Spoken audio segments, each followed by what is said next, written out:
তো সবাইকে আজকে আমার 30 ডেজ চ্যালেঞ্জের ডে 4। তো সবাই দেখতে পাচ্ছ আমি সকালে চলে এসেছি মেয়ের স্কুলে। মেয়ের এক্সাম চলছে, তাই মেয়েকে আর তাড়াতাড়ি ছুটি হচ্ছে, এখন মেয়েকে নিয়ে আমি যাচ্ছি। তো এই ক্যাম্পের রাস্তা দিয়ে, ক্যাম্পের মানুষের একটাই মানে ভালো গুণ, ওরা নিজেদের কাজ নিজেরাই করে।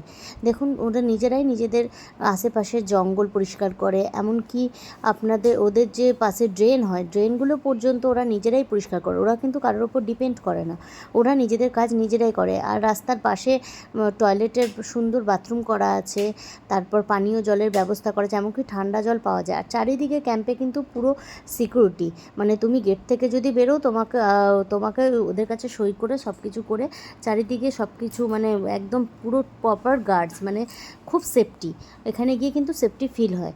তো তারপর আমরা স্কুল থেকে এসে আবার একটা আধার কার্ডের সঙ্গে আমার মেয়ের লিঙ্ক করানো ছিল, তার জন্য একটু তাড়াতাড়ি যাচ্ছে। এই হচ্ছে আমাদের ইস্পাতপল্লির রাস্তাটা দেখো। রাস্তাটাতে মোটামুটি 4বার যেতে যেতে আমার মাসাজ হয়ে যায় ভালো মতন, কিন্তু মাসাজে কোনো হেল্প হয় না। তারপর ওখান থেকে আবার চলে এলাম পোস্ট অফিসে। তো দেখি পোস্ট অফিসে এসে যে ওই লোকটাই এখনও আসেনি, বলল আপনারা এক কাজ করুন 11:30টার সময় আসুন। তো তখন মোটামুটি 11টা বেজে গেছে। আমি বললাম যে তাহলে 11টা যখন বেজে গেছে তো বাইরে একটু ঘুরে নিই। তো বাইরে ঘুরতে গিয়ে আমার মেয়ে বলছে কি যে চলো মা আখের রস খাওয়াবে, তাহলে।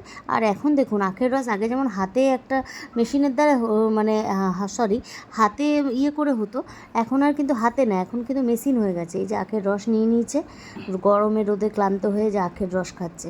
তারপর আমরা কাজটা আমাদের হলো না, বললো 2:30টার সময় আসতে। তো এই দেখো মেঘটা, শরৎকালে কিন্তু রোদ হোক আর যাই হোক, মেঘের কিন্তু নানা রকম রূপ আমরা দেখতে পাই। আর এই মেঘটা দেখেই মনে হয় যেন একটা পুজো পুজো ভাব এসেছে। এত সুন্দর, মানে রাস্তা দিয়ে আসছি, এত ভালো লাগছে মেঘগুলোকে দেখতে, ভীষণ ভালো লাগছে। তো আমি রান্নাবান্না মোটামুটি করেই গেছিলাম, আজকে যেহেতু মঙ্গলবার নিরামিষ। তো রান্নাবান্না করে দুপুরে খেয়ে দিয়ে আমরা গেছিলাম তানসানে, আমার এক কাকা থাকে তার বাড়িতে।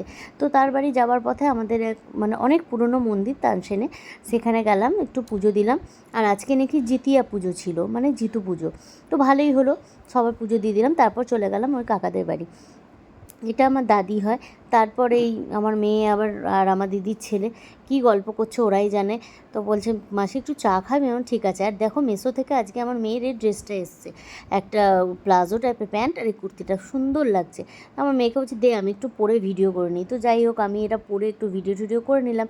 তারপরে এই দেখো 12টার সময় আমার বার্থডে সেলিব্রেট করছে ওরা সবাই মিলে। আমি যদিও বা কিছুই জানতাম না। তো যাই হোক, বার্থডে সেলিব্রেট করে কেক যত না খেয়েছি তার থেকে বেশি আমাকে মুখেই লাগিয়ে দিচ্ছে, আর ওদিকে কিন্তু পুরো ডান্স চলছে। যাই হোক, এরকম আনন্দ ফুর্তি করেই যেন সারা জীবনটা কাটাতে পারি, বছরের প্রত্যেকটা দিন যেন এরকমই আমার যায়, আনন্দ ফুর্তি করে সবার সঙ্গে মিলেমিশে আমি থাকতে পারি।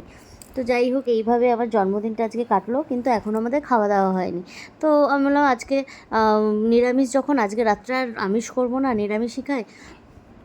আমার নাকের ফুটোর মধ্যে পর্যন্ত ক্রিম লাগিয়ে দিয়েছে, এমন ক্রিম লাগিয়েছে।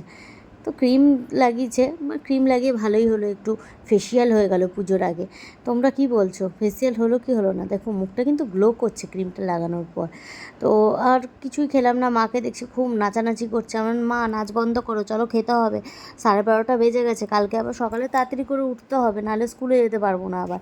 আর স্কুলে তো যেতেই হবে, কেন কি এক্সাম চলছে, কালকে আবার ইংলিশ এক্সাম আছে। তো তোমাদের কি আমার ভিডিও ভালো লাগে? তো তোমরা বেশি বেশি করে আমাকে লাইক করবে, শেয়ার করবে অ্যান্ড সাবস্ক্রাইব করে দেবে, যারা আমার ইউটিউবে আমার এই ভিডিওটা দেখছো। তো দেখো আজকে সেরকম কিছু করিনি, ডাল আর রুটি, আর তোমার এদিকে করেছিলাম বিকালে কুন্দুলি আলু ভাজা। কুন্দুলি মানে কি বলো তোমরা আমি জানি না, আমরা কুন্দুলিই বলি ওটাকে, কুন্দুলি আলু ভাজা। তোমাদের যদি আমার ভিডিও ভালো লাগে তো লাইক অ্যান্ড শেয়ার করে দেবে।